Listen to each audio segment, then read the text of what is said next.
ઓય ક્યાં જાય છે?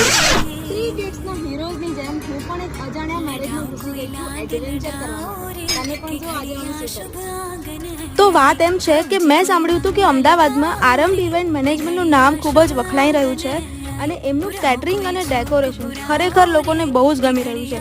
તો મને થયું કે લાવ આજે સન્ડે છે અને કંઈ કામ નથી તો પહોંચી જાઉં એક નવી જગ્યાએ જ્યાં મને આરંભ ઇવેન્ટ મેનેજમેન્ટનું આ સેટઅપ જોવા મળી જાય. અને જોઈને હું પોતે જ ચોંકી ગઈ. ટેસ્ટ છે અને બધું ક્વોલિટી છે ને બધું એ બહુ સારું છે, સારી ક્વોલિટી. ઓકે સાહેબ. અહીંયા હું આરંભ ઇવેન્ટ મેનેજમેન્ટના માલિક નૈતિકભાઈને પણ મળી, જેમણે મને કહ્યું કે અમદાવાદ અને ગાંધીનગર એમ બંને જગ્યાએ તેઓ સર્વિસ પૂરી પાડી રહ્યા છે. તો દોસ્તો, તમારા આવતા પ્રસંગ માટે સ્ક્રીન પર આપેલા નંબર પર નૈતિકભાઈને કોન્ટેક્ટ કરી જ લેજો, કારણ કે પ્રસંગ આપણા ઘરનો છે અને પ્રસંગને હેમખેમ પૂરો પાડવાનો છે. તો બેસ્ટ સર્વિસ માટે તમે આરંભ ઇવેન્ટ મેનેજમેન્ટનો જ કોન્ટેક્ટ કરજો.